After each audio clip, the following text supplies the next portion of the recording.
Então, vamos iniciar a nossa formação, invocando a Santíssima Trindade, pedindo a Deus que esteja conosco nessa noite e nos acompanhe em todos os momentos, que tenhamos o discernimento e a sabedoria necessária para aprendermos de Deus aquilo que Ele quer nos ensinar. Em nome do Pai, do Filho e do Espírito Santo. Amém. Ave Maria, cheia de graça, o Senhor é convosco. Bendita sois vós entre as mulheres, e bendito é o fruto de vosso ventre, Jesus. Santa Maria, Mãe de Deus, rogai por nós, pecadores, agora e na hora de nossa morte. Amém. Nossa Senhora, Mãe da Igreja, rogai por nós. São José, rogai por nós. Em nome do Pai, do Filho e do Espírito Santo. Amém. Muito bem. Na última aula que tivemos, nós estávamos falando sobre a criação do ser humano. E nós fomos ali no nosso catecismo sobre o 10º até o número 58. Mas eu vou, para a gente não perder o fio da meada, eu vou voltar só um pouquinho no número 57, 56, 57, para que a gente possa se localizar. Então, nós estávamos falando sobre o ser humano criado, composto, então, de alma e de corpo. Nós especificamos ali que a alma, alguns antropólogos dividem ainda, né? Alguns antropólogos cristãos dividem a alma em alma e espírito, sendo que de uma divisão apenas pedagógica, né? Porque a alma é una, ela não é dividida, mas só para entender que, estando na alma, existem as partes que são a nossa inteligência, a vontade, a fantasia, os pensamentos, os sentimentos, tudo isso que não é corpo, é alma, e ele chama de espírito a parte da alma onde Deus habita, né? Que são aquelas moradas que Santa Teresa fala, onde nós devemos encontrar Deus. E Deus passa a habitar a nossa alma de forma ali precisa no batismo, né? Onde existe a habitação ou a inabitação da Santíssima Trindade na alma daquele que é batizado. Muito bem. Então, isso é o composto do ser humano, né? Alma, corpo. E a alma, então, tendo essa outra explicação ali, que além de, podemos chamar de alma e de espírito, né? Que são uma coisa só. O corpo é o corpo físico que nós bem entendemos, certo? A alma humana nunca morre, o corpo físico morre, vira pó, apodrece, mas nós receberemos novamente um corpo, aí o corpo glorioso na eternidade, depois da segunda vinda de Cristo. Isso um pouquinho mais para frente a gente explica melhor. Muito bem. Então, ainda voltando um pouquinho mais, ainda ali no 55, diz que nós somos criados à imagem e semelhança de Deus, porque a alma humana é espiritual e racional, assim como Deus é espiritual e racional. Assim como Deus, a nossa alma é livre na sua ação, é capaz de conhecer e amar a Deus, né? Ele usufruir dele eternamente. Então, por isso que nós somos semelhantes a Deus, né? A nossa alma se assemelha profundamente a Deus. É claro que não chega nem aos pés de quem é Deus, mas é como uma imagem de quem é Deus. E aqui eu acrescento uma outra coisa. O ser humano, ele também é, de alguma forma, o resumo de toda a criação. Na criação, existem as coisas que simplesmente, que apenas existem. Por exemplo, uma pedra, né? Uma pedra, ela tem existência, a pedra existe. O ser humano também existe. Uma árvore ela existe e ela tem vida vegetal, né? Ela se alimenta, ela respira. O ser humano também, ele existe e tem vida vegetal, ele se alimenta, ele respira. Um cachorro, um animal, ele existe, tem vida vegetal e tem vida animal. Então, ele, além de existir, de respirar e de comer, ele também sente dor, ele fica com frio, enfim, ele tem sentimentos próprios da vida animal. O ser humano também tem. Os anjos, que também são criação de Deus. Os anjos não têm vida vegetal, não têm vida animal, mas têm a inteligência, que o ser humano também tem, né? Então, o ser humano, ele é o resumo de toda a criação, porque ele tem a existência dos minerais, a vida vegetal dos vegetais, a vida animal dos animais e mais a inteligência dos anjos. Então, tudo que existe na criação está no ser humano. O ser humano é a criação resumida, completa, né? Ali colocada. Então, de tudo que Deus fez, o ser humano é o que é mais completo. Apesar dos anjos serem superiores, como a gente já viu ali, né? quando estudamos os anjos, pela sua inteligência pura, mas é o ser humano que foi feito filho de Deus, ele que é o resumo da criação. Tá? Muito bem, tendo isso mais ou menos colocado, nós então entramos nos primeiros seres humanos que a Bíblia nos indica, Adão e Eva. E ali, em Adão e Eva, nós entendemos que quando eles foram criados no estado de inocência e de graça, e estado esse que perderam. O que exatamente significa esse estado de inocência? É que eles não precisavam ter a distinção do bem e do mal. Por isso que Deus diz que eles não devem comer a árvore do conhecimento do bem e do mal, né, do fruto dessa árvore, porque eles viviam em perfeita concordância da sua razão com os seus sentimentos, que é um dos dons preternaturais. Aliás, por falar nisso, além de receber então a inocência e a graça santificante, viviam sempre em graça santificante, não tinham pecado, não tinham angústia, eles receberam de presente, de dom de Deus, de graça de Deus, os dons preternaturais, que são dons que vão além da nossa natureza, ou seja, que não são inerentes à natureza, não pertencem à natureza da coisa, à natureza do ser humano, mas Deus concedeu por bondade ao ser humano, Adão e Eva. E aí nós vimos isso já na última aula, vamos só recapitular ali quais seriam, então, na pergunta 57. A resposta da pergunta 57, né? A integridade, ou seja, aquilo que eles eram era puramente íntegro, seu corpo, a sua alma, o seu espírito estavam perfeitamente em ordem, tá? A perfeita sugestão dos sentidos à razão, nós falamos disso também, lembram? Que muitas vezes, como diz São Paulo, faço o mal que não quero e não faço o bem que quero. Porque eu sei o que é bem e o que é mal, mas nem sempre aquilo que eu sei que está na minha razão, a minha vontade também quer. Eu sei que isso é mal, mas eu quero fazer e eu acabo fazendo. O que nós chamamos de pecado, né? Então, eu sei que isso aqui é bom, eu deveria fazer, mas me dá preguiça, eu não faço. Né? Eu sei que eu devo rezar, eu devo ter meu tempo de oração, mas eu não vou lá e não faço. Né? Eu fico procrastinando, dou alguma desculpa, sei lá. Então, mas Adão e Eva não tinham isso. Eles tinham perfeitamente ligado aquilo que eles entendiam que era bom, eles conseguiam ter também vontade de fazer. Então, a sujeição do sentido, das vontades, dos interesses, à razão, a que eles entendiam que era bom e que não é. No caso, eles entendiam que era bom, né? Porque eles não tinham conhecimento do bem e do mal. A imortalidade, ou seja, Adão e Eva não iriam morrer. Adão e Eva não passariam pela morte. Eles não teriam o dor do luto, né? Eles iam ficar na Terra até o dia em que Deus decidisse levar toda a humanidade para o céu. Né? E aí completar a criação. Esse era o projeto original de Deus, que nós rompemos por causa do pecado, né? Que nós impedimos por causa do nosso pecado. Imunidade de todas as dores e misérias. Então, Adão e Eva não sentiam dor, não tinham doenças, né? Para nós é até impensável como o ser humano não sentir dor, né? Por quê? Porque isso não faz parte da nossa natureza. Deus concedeu por graça maior. Então, imagine, eles não morriam e não ficavam doentes, não sentiam dor, não tinham nada disso. Viviam plenamente, né?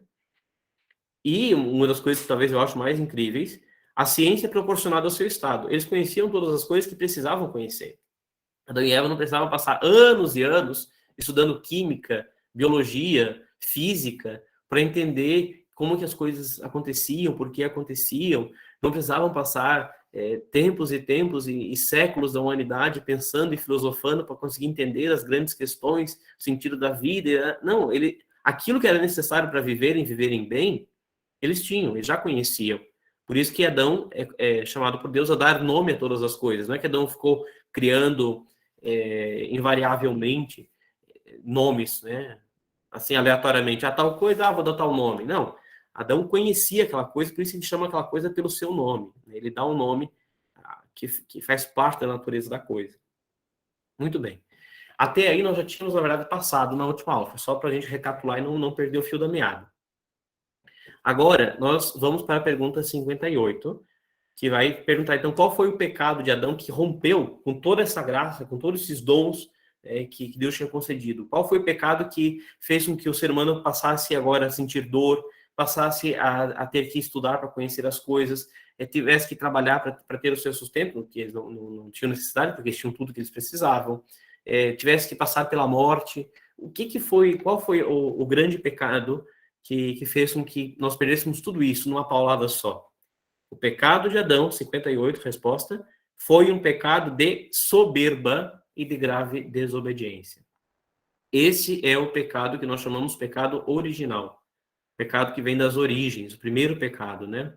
E desse pecado se origina, por isso original, todos os outros pecados. Todos os pecados que se possa conhecer se originam da soberba, tá? De você querer ser como ou igual a Deus. Você querer ser mais do que você é. Você sentir, seu entender, seu querer ser. Aí você pode pensar assim, não, graças a Deus esse pecado eu não tenho, né? Será? É claro que objetivamente a gente não fala assim, né? Ninguém fala isso, eu sou maior do que Deus. Ninguém fala isso. Mas a gente age como se fosse, né? Quando, por exemplo, nós entendemos que Deus quer uma coisa, mas eu acho que é melhor fazer outra, então eu vou lá e faço a outra. Por quê? Porque eu acho que a minha ideia é melhor que a ideia de Deus, então eu sou mais sábio do que Deus. E aí reside a soberba. E aí, como eu sou mais sábio do que Deus, eu faço a burrada. E pronto, ali origina mais um pecado, né? Além do pecado da soberba e da desobediência. Então eu vou lá fazer fofoca, porque eu acho que eu tenho que fazer, que eu tenho que falar mesmo, ou eu vou lá e cometo um pecado contra a castidade, porque eu acho que hoje em dia, tem que ser, só tem que ter prazer, então não interessa se sou casado, se não sou, se eu vou usar como objeto ou não vou, uma pessoa, um ser humano. Bom, eu vou lá fazer porque eu quero, que eu sinto que tenho prazer. Não interessa o que Deus disse, eu não vou à missa esse domingo porque eu tô cansado e tô com visita e não sei o quê. Então, eu sei melhor do que Deus as coisas, né? Deus falou uma coisa, mas Deus também que vai se catar, porque eu sei melhor do que ele. Isso é soberba, né? Que a gente não fala explicitamente que nós temos, mas as nossas atitudes, os nossos gestos, eles indicam essa soberba, né? Que vai originando todos os outros pecados, também nossos, pessoais, né? Muito bem, mas o pecado da soberba de Adão e de Eva, e a desobediência que está anexa à soberba, eles não só causaram todos os demais pecados em Adão e Eva, como também causaram pecado em todos nós. Então, toda a humanidade que deveria herdar, vejam bem, a humanidade deveria herdar de Adão e Eva os dons préternaturais. Essa era a herança que Deus queria que Adão e Eva passassem de geração em geração, né? A imortalidade, a integridade, a imunidade das dores, a união do sentido e da razão, né? É isso que Deus queria que Adão e Eva dessem como herança para os seus filhos. Com o pecado, eles rompem tudo isso, perdem tudo isso, e o que eles começam a passar agora para os filhos? O que eles colocaram no lugar dos dons préternaturais, que foi o pecado original. Então, agora, de geração em geração, a humanidade vai passando para a criança, que é gerada no seio de uma mãe, o pecado das origens, o pecado original. Esse que deve ser, e só é apagado no batismo, né? Nós vamos ver isso mais para frente com mais calma. 59. Adão e Eva perderam a graça de Deus e o direito que tinham ao céu. Foram expulsos do paraíso terrestre, sujeitos a muitas misérias na alma e no corpo e condenados a morrer. Vejam, eles estavam no paraíso terrestre. Não é que Adão e Eva estavam no céu. Eles estavam aqui na terra, no paraíso. Para onde é que era esse paraíso? Existem alguns estudiosos, geólogos e teólogos, de algum modo aí, que dizem, olha, acho que era aqui tem um lugar que parece que foi. Eu não sei bem certo, eu nunca me interessei muito por isso, porque eu acho isso de menor importância. Mas fato era aqui nessa terra onde nós estamos hoje, tá? Que Adão e Eva estavam, e tinham o jardim do Éden aqui, nesse lugar, nessa terra. E tinham todas as coisas funcionando plenamente, em perfeita harmonia, toda a natureza, inclusive o próprio ser humano consigo mesmo e com os outros e com a natureza. Aí estava o domínio que Adão e Eva exerciam sobre a natureza, né? Então, eles estavam aqui no paraíso terrestre, onde não existia dor, luto, sofrimento, trabalho, estudo, existia apenas a graça, a alegria de estar em Deus, ou melhor, com Deus, vivendo aqui na Terra. Não, ainda não é em Deus, porque em Deus só no céu, né? Mas aí perderam isso, foram expulsos do paraíso, ou seja, tiveram que começar a lutar pelo alimento, pelo conhecimento, pela ciência, lutar contra os pecados, enfim, que agora começaram a se multiplicar porque eles passaram a conhecer o bem e o mal. Lembram, né, que quando eles comem do fruto do conhecimento do bem e do mal, a primeira coisa que eles fazem é sentir vergonha de estarem pelados, de sair nus. Por quê? Por que eles não sentiam vergonha antes? Porque eles não conheciam o mal, eles não tinham malícia de olhar a mulher nua ou o homem nu e pensar besteira. Né? Não existia isso, porque a razão era, ou melhor, os sentidos eram sujeitos, eram submissos à razão, e a razão determinava que não deveriam olhar com impureza ou como um objeto para outra pessoa, de forma sexualizada, né? E quando eles perdem essa graça e recebem esse conhecimento do mal, pronto. Aí eles olham e ficam com vergonha. Ah, tá me vendo pelado, tá me vendo nu, vai me objetificar. Então começa ali todos os pecados. Viram? Então a soberba vai arrastando todos os pecados atrás. Como eu disse, não só é Adão e Eva que arrasta toda a humanidade junto, mas o meu pecado da soberba faz com que eu peque. Se alguém, algum dia, vencer a soberba, e qual é a virtude contrária à soberba? A humildade. Né? Se alguém não tiver mais nada de soberba e for plenamente humilde, não cometerá mais nenhum pecado. Nenhum pecado. Né? Então, se você comete algum pecado, se você ainda tem inclinação ao mal, se você ainda tem, saiba que você ainda tem soberba a ser vencida. Tá? Em maior e menor grau, não sei. Geralmente, quem acha que não tem soberba é porque tem muita soberba, né? Para quem acha que não é. A pessoa mais humilde do mundo se acha soberba, não sendo. Por quê? Justamente porque ela reconhece a grandiosidade de Deus e a sua infinita miséria. Muito bem, vamos para frente. 60. Se Adão e Eva não tivessem pecado, vamos, essa posição, né? Se não tivessem cometido pecado, eles ficariam livres da morte? Diz a resposta que depois de uma permanência feliz e tranquila neste mundo, teriam sido levados por Deus ao céu, sem morrer, para gozar uma vida eterna e gloriosa. Olha que maravilha seria, né? Mas não, tivemos que cometer pecado. E não só Adão e Eva, né? Eu e você também fizemos a mesma besteira e com muito mais frequência que Adão e Eva. Porque Adão e Eva, logo depois do primeiro pecado, eles se arrependem e buscam ter uma vida inteira de penitência e de pedido de perdão. Nós cometemos um pecado em cima do outro e raramente nos arrependemos e buscamos a conversão, né? E quando buscamos de forma muito fraca e incipiente. Muito bem. Esses dons, os dons preternaturais lá que Adão e Eva receberam, né? Que perderam com o pecado. Eles eram devidos ao homem? Não, não eram devidos por nenhum título ao homem. Mas eram absolutamente gratuitos e preternaturais, ou seja, além da sua natureza. Tendo Adão desobedecido o preceito divino, Deus pôde, sem injustiça, privar deles a Adão e a toda a sua descendência. Então Deus não foi injusto quando tirou esses dons. Deus foi o contrário, ele foi justo. Porque ele tinha concedido a Adão e Eva, que viviam nesse estado de inocência original, esses dons. Como eles perderam a inocência, justamente Deus faz com que eles percam os outros dons. Porque uma pessoa que não tem mais a inocência, que tem ali o conhecimento e o desejo do mal, não pode mais viver para sempre, não pode mais ser isento da dor e da morte, porque senão vai terminar com... Já imaginou vocês se todos nós hoje, com nossa maldade, com a maldade que temos no coração, se nós fôssemos imortais aqui na Terra, que caos que não teria? Ninguém teria medo nem de morrer, nem de nada, nem de sentir dor. Imagina que desespero seria. Então, por justiça e por bondade, Deus tira esses dons preternaturais, já que agora nós somos conhecedores e praticantes do mal. Né? 62. Este pecado, o pecado ali cometido, o pecado original, né? Não é só de Adão, mas ele também é nosso, embora por um título diverso, diferente. Adão, ele é próprio porque foi Adão que cometeu esse ato pela sua própria vontade. Diga-se a mesma coisa de Eva, claro, né? E por isso, em Adão, esse pecado foi um pecado pessoal. Mas ele é nosso porque, tendo Adão pecado como cabeça e fonte de todo o gênero humano, ele é transmitido por geração natural a todos os seus descendentes. E por isso, para nós, ele é o pecado original. Portanto, esse pecado da soberba ali, o início, esse primeiro pecado da soberba, ele não é um pecado pessoal, não foi você que cometeu, mas é um pecado herdado pela geração humana.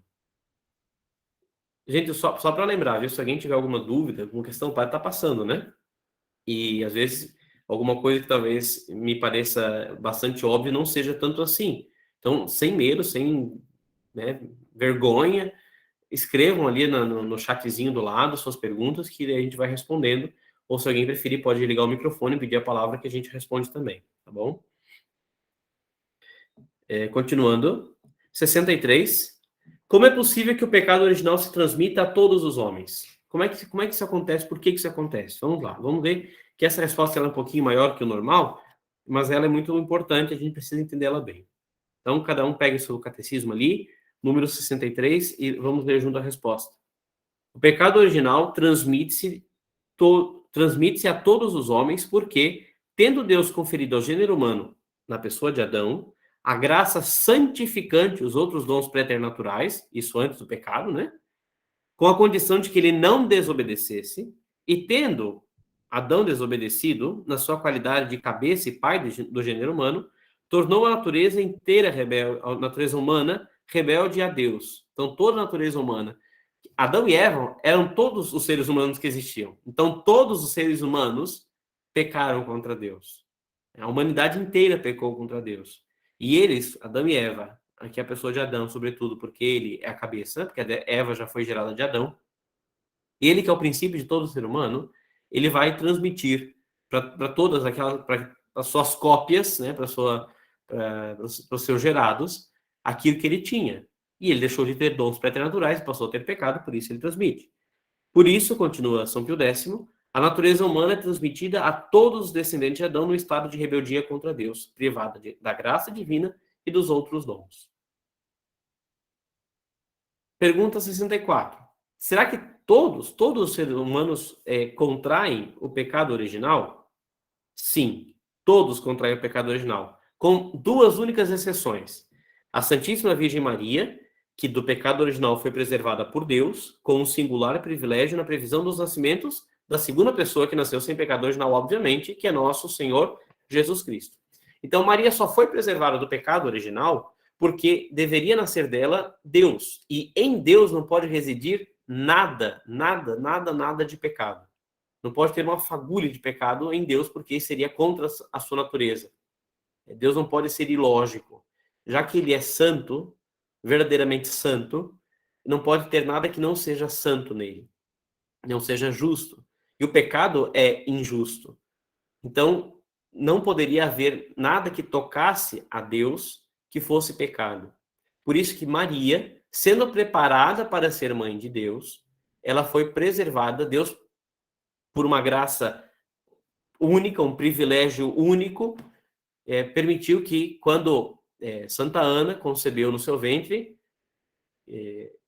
fosse aquele única união de espermatozoide e óvulo de São Joaquim e Santa Ana, apenas ali fosse possível existir sem o pecado original. Então, uma graça singular, ou seja, única. Nunca aconteceu antes e nunca vai acontecer depois. Tá? É uma só. E foi dada a Maria. E Maria, para que no ventre dela, que nunca teve pecado, então, pudesse nascer o Salvador. Jesus Cristo, né? Que é Deus. Muito bem. Depois do pecado de Adão, já não poderiam os homens mais se salvar, ou seja, ir para o céu, como era o projeto original de Deus? Resposta. Depois do pecado de Adão, os homens já não poderiam mais se salvar, se Deus não tivesse usado para com eles de misericórdia. Ou seja, se Deus não usasse a sua misericórdia conosco, todos nós, absolutamente todo ser humano, estaria condenado eternamente à distância de Deus, à infelicidade eterna, à dor eterna. Todos estariam condenados.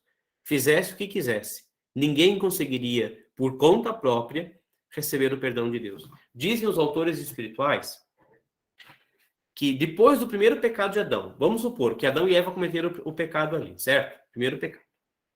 Se dali Adão e Eva nunca mais tivessem cometido pecado nenhum, aí eles tivessem muitos filhos, e todos os filhos de Adão e Eva, nenhum tivesse pecado, e todos tivessem uma vida de penitência, pedindo perdão a Deus, e esses filhos de Adão e Eva tivessem mais muitos filhos, e nunca nenhum deles pecasse, e todos eles tivessem uma vida de penitência, pedindo perdão pelo pecado ali do avô, e depois esses de novo, e toda a humanidade, bilhões e bilhões de pessoas, nascesse e nunca cometesse um pecadinho sequer, e todos tivessem uma vida de sacrifício para pedir perdão a Deus. nem isso seria suficiente para conseguir o perdão daquele primeiro pecado. Por quê? Porque Deus, ele é infinito. Ele é infinito. E todos nós somos finitos. Nós somos limitados, temos começo, meio, fim. Toda a nossa capacidade, ela é finita, ela tem um fim, ela acaba, né? Então, assim, um finito, mais um finito, mais um finito, mais um finito, mais um finito, ele vai ficando grande. Mas eu posso colocar quantos finitos eu quiser, que sempre vai ser menor do que algo infinito. Eu posso encher de quantos finitos eu quiser, trilhões, quadrilhões de finitos. Sempre vai ser menor que um infinito. Então, não adiantaria que toda a humanidade inteira nunca mais cometesse pecado e fosse eternamente sacrificada pedindo perdão a Deus, que não adiantaria porque não seria suficiente para encher o tamanho da maldade que foi cometida contra Deus. Não seria suficiente. Então, veja, nada que a gente faça, nem se acontecesse isso que eu acabei de relatar, que é impensável, porque quanto pecado já houve na humanidade, né? Não seria suficiente para perdoar um pecado. Mas Deus usou de misericórdia. Usou de misericórdia. E por isso que, número 66, a misericórdia de que Deus usou para com o gênero humano foi prometer logo, de imediato, a Adão, um redentor divino. Prometer a Adão que viria alguém para conseguir esse perdão que para a humanidade é impossível. Ou seja, um Messias. Enviá-lo depois a seu tempo para libertar os homens da escravidão do pecado e do demônio. Então, veja, se não tivesse Deus projetado na sua misericórdia de que ele mesmo, na pessoa do Filho, viesse a esse mundo, assumisse a nossa pobre condição, a nossa mísera condição, e ele, Deus, que é ele, Deus, é infinito, conseguisse receber o perdão de algo, de uma desgraça infinita, que foi a ofensa contra Deus. Todo pecado é uma ofensa infinita. Todo pecado é uma ofensa infinita. Por isso que é absurdo quando eu escuto algumas pessoas dizendo assim, né? Ah, eu cometi pecado, mas eu pedi perdão para Deus de noite na minha cama e tá tudo certo. E desde quando você tem capacidade de conseguir um perdão, você, tão pequeno, miserável, finitinho, pequenininho, conseguir sozinho o perdão de uma coisa infinita? Não pode, não dá, não é possível. É preciso recorrer ao sangue de Cristo derramado na cruz, porque sim, aí sim, esse sangue, esse Cristo, esse homem, que é Deus também, é infinito do tamanho de Deus. E aí sim, naquele sangue de Cristo, não no meu sangue, no sangue de Cristo, eu consigo o perdão do meu pecado, né? E só lá. E aonde que esse sangue de Cristo é derramado na minha alma para poder purificar a minha alma? No sacramento da confissão única e exclusivamente. Única e exclusivamente depois do batismo, né? O batismo primeiro, depois do batismo somente no sacramento do perdão dos pecados, da confissão, da penitência, da reconciliação. Muito bem. 67. Quem é então esse Messias prometido? Nós sabemos, né? Jesus Cristo, como nos ensina justamente o credo. Dito isso, nós concluímos aqui essa parte, esse capítulo sobre Deus como Pai Criador, certo? Alguma questão que não ficou bem claro, alguma coisa que talvez o padre esqueceu de falar, que você tem alguma dúvida, vá falando, vá colocando ali, tá bom? Nós vamos agora dar início, então, ao próximo capítulo, que é, de alguma forma, continuação desse, né? Porque ali, então, como que nós terminamos o ato criacional de Deus? Deus prometendo que viria um Salvador, que iria redimir, perdoar os nossos pecados. E quem é Salvador? Jesus Cristo. Então, nós entramos agora no segundo artigo do credo, que diz: creio em Jesus Cristo, seu único Filho, nosso Senhor. Certo? Então, vamos ver quem é esse tal de Jesus Cristo. Pergunta 68. O segundo artigo do credo nos ensina que o Filho de Deus é a segunda pessoa da Santíssima Trindade, que ele é Deus eterno, todo-poderoso, Criador e Senhor, como o Pai, que se fez homem para nos salvar, e que o Filho de Deus, feito homem, se chama Jesus Cristo. Nós já falamos um pouquinho sobre isso quando a gente falou de Deus Pai, mas eu vou repetir para ficar bem claro. Jesus Cristo, junto com o Pai e o Espírito Santo, esses três juntos, eles são Deus. Tá? Não existe assim, o Deus Pai é um, o Deus Filho é outro. Não, isso seria três deuses. Não é Deus. É Deus, que Deus ele é Pai, Filho e Espírito Santo. São três pessoas divinas, mas em um único Deus. Como é possível que três pessoas diferentes sejam uma única coisa? Três pessoas são três coisas. Sim, na nossa mísera humanidade é exatamente assim. Três pessoas são três coisas diferentes, né? Eu, meu pai e minha mãe somos três pessoas distintas, né? Três pessoas que não necessariamente vão seguir os mesmos caminhos, que não necessariamente as três vão salvar ou as três vão se perder, por mais que a gente tenha uma ligação muito grande. O pai e a mãe são unidos no matrimônio e eu sou filho deles. Não. Cada um é uma pessoa diferente, é uma coisa diferente. Na Santíssima Trindade, as três pessoas são uma única coisa, tá? que é Deus, são Deus. Então, nunca uma pessoa faz uma coisa sozinho, apesar de que existe a missão própria, e nós falamos isso lá em Deus.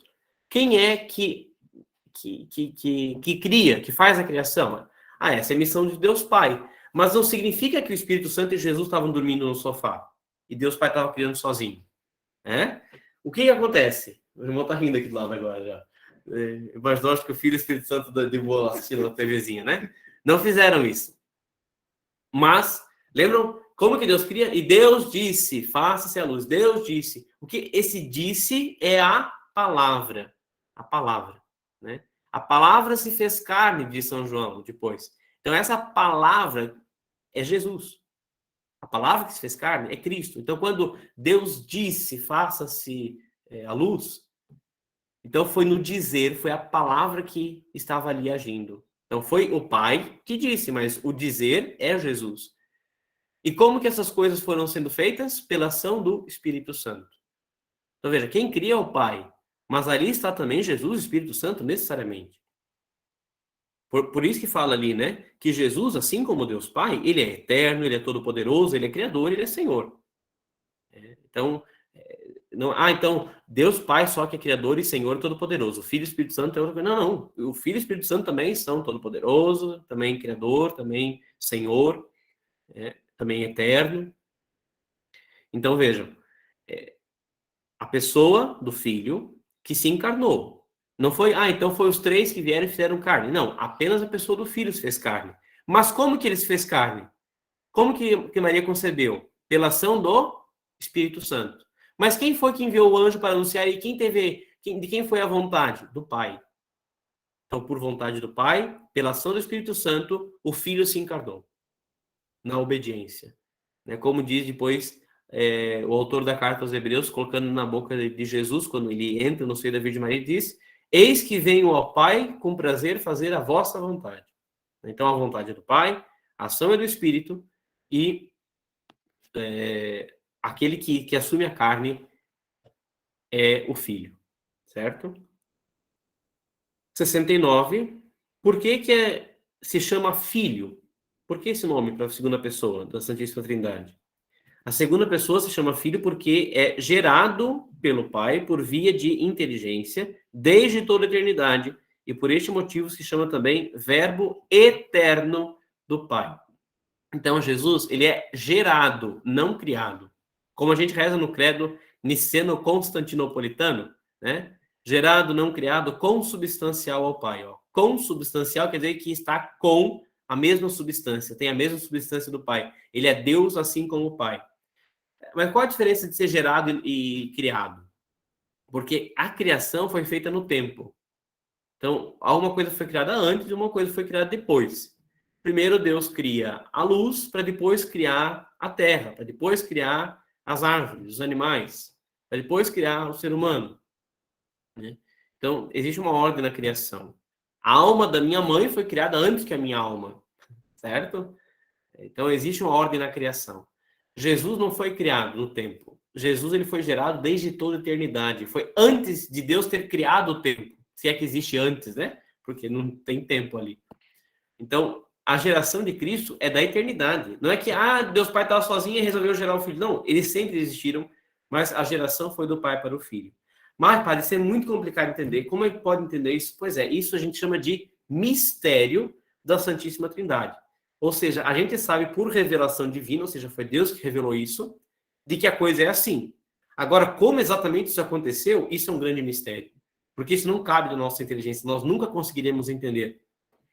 Isso vai ser revelado para nós no céu, se for da vontade de Deus. Se Deus assim quiser, se isso for necessário.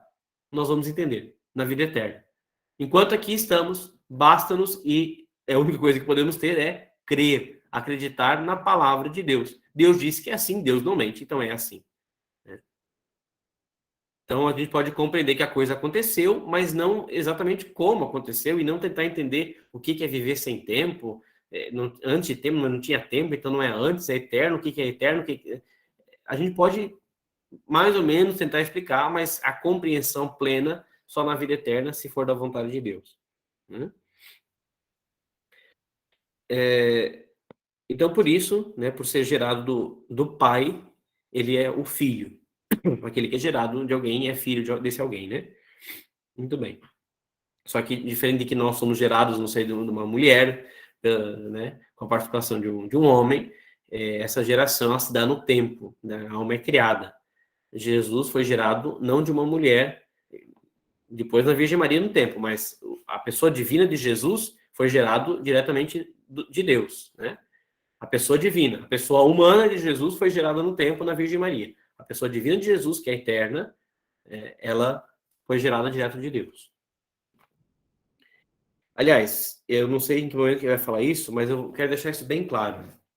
Tá? Em Jesus, subsistem duas naturezas, humana e divina. A natureza divina, ou seja, a pessoa divina de Jesus, ela é desde toda a eternidade. Ela é desde toda a eternidade. A pessoa humana, ou melhor dizendo, a natureza humana de Jesus, ela passou a existir num determinado momento do tempo, da história. Ali, quando foi gerado no seio da Virgem Maria. Ali, a natureza humana foi acrescentada, foi adicionada à natureza divina. Não é que ele tirou metade da natureza divina e colocou meio humano e ficou ali meio Deus, meio homem. Não, Jesus não é um semideus. Jesus ele é totalmente Deus. A natureza divina dele ficou intacta e foi colocada uma natureza humana completa, plena. Portanto, em Jesus existem uma única pessoa com duas naturezas, natureza divina e natureza humana. E não dá para separar mais. Tá? Apesar de que são bem distintas, mas são inseparáveis. Uma vez unidas, nunca mais se separarão. Não dá para falar assim, não, isso aqui é o Jesus divino. Esse aqui, agora esse aqui é o Jesus humano. São dois Jesus. Não, é um único Jesus. É uma única pessoa, uma alma indivisa. Só que dentro dessa alma existem duas naturezas. E a única pessoa que tem isso é Jesus. Porque Deus Pai e Deus Filho são pessoas com uma única natureza. Perdão, Deus Pai e Deus Espírito Santo. São pessoas com uma única natureza, a natureza divina. Eu sou a pessoa com uma única natureza, a natureza humana. Jesus possui as duas, inteiras, integrais. Tá? Então, isso a gente tem que ter muito claro. Isso é parte essencial da nossa fé que pode causar muito erro se a gente não entender. Que Jesus tem duas naturezas. A divina ela é eterna, desde toda a eternidade, e a humana ela foi criada no tempo. Mas Jesus, ele é eterno com o Pai por conta da sua natureza divina. Agora, uma vez que a natureza humana foi criada, Jesus nunca mais vai perder essa natureza humana. E aí veja um detalhe interessante. Quando Jesus assume a nossa natureza, então, unida à natureza divina, é colocada a natureza humana e dali não pode mais se separar, o que acontece quando Jesus está no seio da Santíssima Trindade, unido ao Pai e ao Espírito Santo? A natureza humana está com ele. Ou seja, a nossa natureza humana hoje ela existe, ela é dentro de Deus. Não é mais só uma criação de Deus, ela está em Deus, na pessoa do Filho. Nossa humanidade está em Deus, porque Jesus, a segunda pessoa, assumiu essa natureza. E assim como já foi explicado ali algumas vezes, aquilo que pertence à Santíssima Trindade, ela vai ficar ali para sempre. Né? E está unida, obviamente, ao Pai e ao Espírito Santo também, por serem essas três pessoas o único Deus. Eu sei que eu estou, às vezes, sendo meio repetitivo, mas é porque a gente tem que martelar isso muito, porque se essas coisas não ficarem bem compreensíveis, todo o resto vai ser besteira. Todo o resto vai ser balela. Se a gente não entender exatamente quem é Pai, Filho e Espírito Santo, toda a nossa fé vai ser meio, ai, mais ou menos, ai, Jesus, Jesusinho, meu amiguinho, minha amiga. Não, não, não. Jesus é Deus. É pleno Deus. A gente tem que entender essas coisas muito, muito certas, senão a nossa fé fica baseada nas coisas erradas. Fica baseada em sentimentalismo, fica baseada em choramingos, fica baseada em achismos. Não pode ser assim. A gente tem que conhecer a fé tal qual Deus nos revelou. Tá? E a coisa básica para isso é entender quem é o próprio Deus. O máximo que a gente pode, pelo menos, né? Muito bem. 71. Bom, primeiro 70, né? Jesus chama-se Filho único de Deus Pai, porque só ele é, por natureza, Filho de Deus. Nós somos filhos de Deus, mas por adoção. Né? Nós não somos por natureza. Nós não fomos gerados de Deus. Nós fomos criados por Deus, e aí, depois de criados, Deus nos adota como seus filhos. Nós somos filhos adotivos, não naturais. Por isso que Jesus é filho unigênito, único, né, de Deus. Porque Jesus Cristo se chama nosso Senhor? Chama-se Jesus Cristo nosso Senhor não só porque, enquanto Deus, juntamente com o Pai e o Espírito Santo, ele nos criou, mas também porque, enquanto Deus e homem, olha a natureza divina e a natureza humana, ele nos remiu com o seu sangue. Portanto, como alguns autores espirituais dizem, Jesus, com o seu sangue, nos comprou. Nós que estávamos dados a Satanás pelo pecado, fomos comprados pelo preço do sangue de Jesus. E, portanto, agora ele é nosso Senhor, né? Fazendo menção aí, por exemplo, ao tempo da escravidão, né? Aquele que comprava um escravo era senhor desse escravo e dependia a vida. Só que a diferença aqui é que esse nosso Senhor, ao contrário do Senhor de escravos, ele não nos escraviza, ele nos deixa livre para estarmos com ele ou voltarmos para a escravidão do pecado. A escravidão não acontece nesse Senhor, a escravidão acontece fora dele, né? Então, esse Senhor é Senhor porque ele nos comprou com o seu sangue, deu o seu sangue como preço para nos resgatar, mas ele continua sempre nos deixando livre. Ele continua permitindo que nós escolhamos o que nós queremos. Então, ele é Senhor, mas é um Senhor que nos deixa livres, certo? Porque o Filho de Deus feito homem se chama Jesus. O Filho de Deus feito homem chama-se Jesus, que quer dizer Salvador, a palavra Jesus quer dizer Deus salva, porque foi ele que nos salvou da morte eterna que merecíamos por nossos pecados. Então, por questão óbvia, porque foi ele que nos salvou, então ele é chamado nosso Salvador, portanto, Deus salva, Jesus. Certo? Pergunta 73. Quem deu o nome de Jesus ao Filho de Deus feito homem? E aí, quem leu o mínimo da Sagrada Escritura já vai matar essa charada, né? Só antes de responder as perguntas, vi que uma perguntinha aqui no chat. Vamos lá. Era necessário que Deus nos comprasse ou ele o quis assim? Deus não queria que a gente se vendesse para Satanás, né? Ele nos criou em estado de inocência perfeita para que a gente vivesse aqui na Terra em plena felicidade e, de repente, depois de um tempo, ele nos levasse para o céu. Então, ele não queria negociar com Satanás. Mas, uma vez que nós tínhamos abraçado Satanás e, portanto, o ofendido infinitamente, porque qualquer ofensa feita a Deus é infinita, era necessário que ele, o próprio Deus, viesse e assumisse a nossa condição para, então, conseguir de novo comprar a nossa carta de alforria, a nossa liberdade, para voltar para ele. Né? Então, se tornou necessário isso a partir de quando pecamos. Tá? Acho que respondi, se não, pergunta de novo aí, se não for claro. Então vamos lá. Quem deu o nome de Jesus ao Filho de Deus?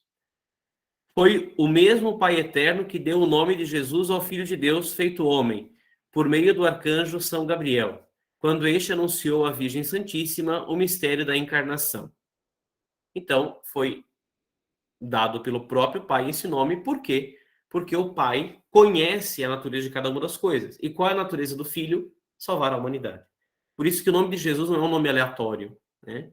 É um nome dado que identifica a natureza dessa pessoa. E foi comunicado assim por São Gabriel Arcanjo. 74, isso, bom, só, né, isso está no início do Evangelho de Lucas, né? Acho que todo mundo já leu isso nos primeiros capítulos do Evangelho de Lucas, a Anunciação do Senhor. Quem não leu, por favor, pegue a sua Bíblia assim que acabar isso aqui e vá ler primeiro e segundo capítulo de São Lucas e conhecer todo o mistério da Anunciação. Pergunta 74. Por que o Filho de Deus feito homem se chama também Cristo? Então, Jesus, Deus salva, dado pelo próprio Deus, através do arcanjo São Gabriel. Mas a gente fala Jesus Cristo. Então, por que o Cristo? Vamos lá. Onde é que está aqui? 75, né? Não, 74. O Filho de Deus feito homem chama-se também Cristo, que quer dizer ungido, consagrado, porque antigamente se ungiam os reis, os sacerdotes e os profetas. E Jesus é Rei dos Reis, sumo sacerdote e sumo profeta. O que é ungir? Ungir, outra palavra que a gente usa meio sinônimo é untar. O que é untar uma forma? É passar o óleo na forma, certo? Então, ungir alguém é derramar o óleo. Derramar o óleo quer dizer o quê? É só para banhar? Não. É porque onde tem o óleo derramado é algo consagrado, ou seja, é algo dado ao sagrado, é dado algo para Deus. Um sacerdote, quando ele é ordenado, por exemplo, para a gente entender, as suas mãos são ungidas com óleo. Por quê? Porque essas mãos aqui, elas não serão mais do Felipe, elas serão de Deus. Portanto, quando o Felipe erguer as mãos e der a bênção, não é o Felipe que está dando a bênção, ela foi consagrada a Deus. É Deus que vai dar a bênção através dessa mão ungida, consagrada. Quando essa mão aqui perdoar os pecados, não é o Felipe que está perdoando, porque a mão não é mais dele. Ela foi ungida, ela foi consagrada. Então, ela é do sagrado, ela é de Deus. Certo? Então, a unção significa isso. Uma coisa que é consagrada, que é dada completamente, ela é inteira de Deus. Né? E quem era consagrado? Quem era ungido? Os reis, para que reinassem de acordo com Deus. Os sacerdotes, para que oferecessem o sacrifício, aí falando dos sacerdotes do Antigo Testamento, quando nós chegarmos na Eucaristia, nós vamos falar muito sobre isso, tá? Agora, basta que a gente entenda isso, que os sacerdotes do Antigo Testamento eram aqueles que ofereciam os sacrifícios, que matavam os animais e entregavam sacrifícios a Deus, como oferta para Deus. Então, para que eles fizessem isso por Deus e para Deus, eles eram ungidos. E também os profetas, que eram aqueles que deveriam anunciar a verdade, denunciar o erro, e também dizer aquilo que Deus revelasse a eles, né? De alguma forma, até mesmo prevendo aquilo que Deus faria no futuro, no nosso tempo. Tá? Então, reis, sacerdotes e profetas eram ungidos, ou seja, eram consagrados, eram colocados para o sagrado, para Deus. E a palavra Cristo quer dizer isso, ungido, consagrado. E como Jesus é o rei de todos os reis, ele é o consagrado de todos os consagrados. Ele é o sumo sacerdote, é o sacerdote verdadeiro. Portanto, se os sacerdotes menores eram consagrados, quanto mais o maior. Ele é o sumo profeta. É ele que vem denunciar o verdadeiro erro e anunciar a grande verdade, dar a boa nova, o evangelho. Né? Portanto, ele é o verdadeiro e o maior dos profetas. E o profeta menor é ungido, quanto mais o sumo profeta. Por isso que Cristo ele é o ungido de Deus Pai. Né? Jesus Cristo, sois ungido de Deus Pai, diz um versículo da liturgia, né? Então, ali, quando Jesus vem a esse mundo, ele já é ungido por Pai para ser sumo sacerdote, sumo profeta e o rei da humanidade. Certo? Então, por isso Cristo, porque ele é ungido. Ok? Vamos lá? 75. Jesus Cristo verdadeiramente ungido e consagrado, foi verdadeiramente ungido e consagrado com uma unção corporal, ou seja, foi derramado óleo sobre o corpo dele? Resposta.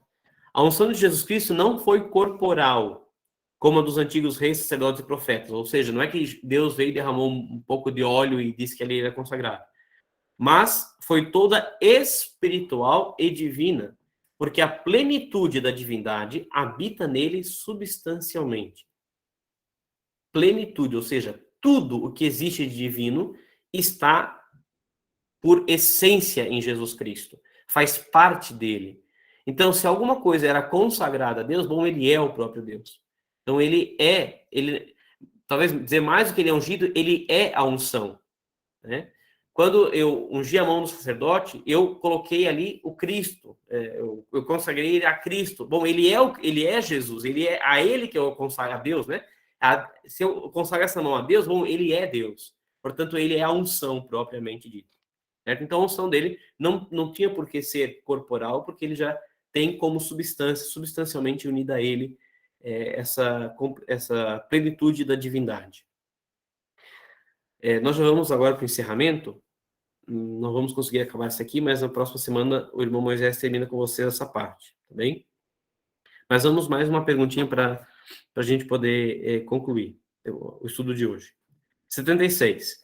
Tiveram os homens algum conhecimento de Jesus Cristo antes da sua vinda? A humanidade sabia que Jesus iria vir? Que o Filho de Deus, que Deus, na segunda pessoa, iria vir? Resposta: sim.